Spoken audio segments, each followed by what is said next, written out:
What's up, y'all? It's your boy, Black Outlaw, and welcome back to another episode of Cooking with Black Outlaw. Today, I'm going to show you how to make a no-bake Reese's peanut butter pie. And you're saying to yourself, Black Outlaw, peanut butter pie? That sounds like when you was a little kid and you got caught messing around in the peanut butter jar. Well, we're going to be messing around today like John Candy and Plain Trains. Remember when he was doing the mess around? But we are going to make us some pie, Daddy. And the thing about this, that no bake, you know that I've been making them no bake pies because you know what I like to say, no bake mo better, because you know it's hot outside, it's summertime, you really don't want to be running that oven, but you want something sweet, you want a sweet treat, and you got enough of me, so we need some of this. Now let's stop yapping and get to acting. So first thing you got to do, you want to make this pie, you're going to need some Philadelphia cream cheese. And you don't have to get the Philadelphia. Me, I just kind of got the store brand because you know me, buddy.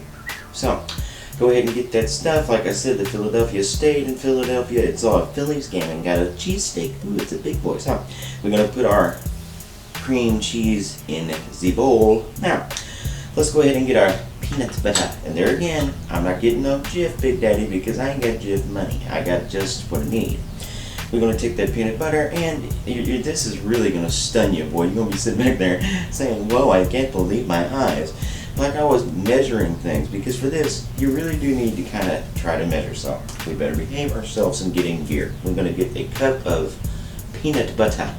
Smooth or the crunchy. People say they use the crunchy. I read some people use the crunchy, but I'm going to use the smooth, Big Daddy, because you know, I'm Big Daddy smooth myself. So let's go ahead and take our cup of peanut butter and put it down in there. Try not to take you a bite, but if you do, that's alright. And then we're going to get our powdered sugar. And powdered sugar is really just kind of sweeten the thing up because you don't want it all bitter and nasty. You want it good. So put that down in there, and now we're going to mix. And this, you know, I kind of had to chuckle a little bit and thank my old daddy because this is his old mixer that I'm using. I pulled it out today. I rarely use it, but I'm using it today. Dad's up there smiling now at his boy mixing Reese pie. So go ahead and mix that up.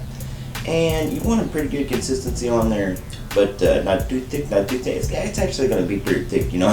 I say I'm going to be thin, but I'm thick too. So let's get that pretty thick, and then we're going to get our crust. And again, I'm just going to get the crust from the store. Now you could get some graham crackers and some butter and sit here and make your pie crust like Grandma used to do, but you know me, buddy, I ain't got time for that shit. So went to the store and got that one today.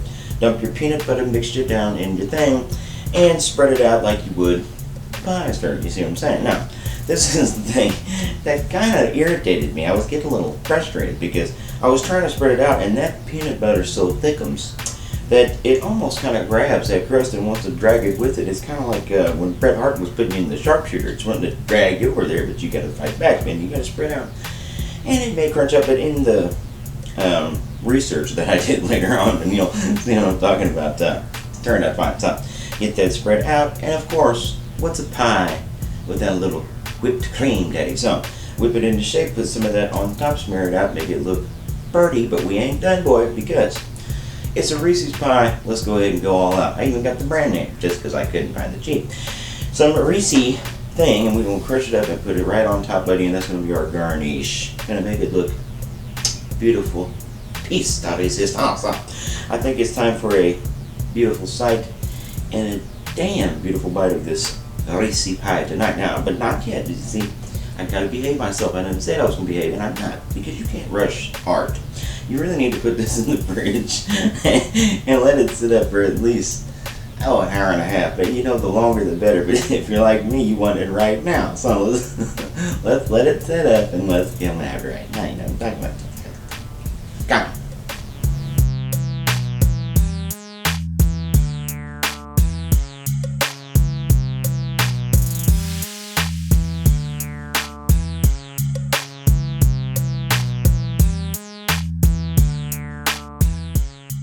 Alright, buddy, the time has come. The Reese pie is done. And I'm having that first big bite for myself. I cut off a little bite, but I want a big one. Because I had to wait. Because somebody said, you gotta let it thin up, you gotta let it thin up. I wonder who that was. That might be too big a bite.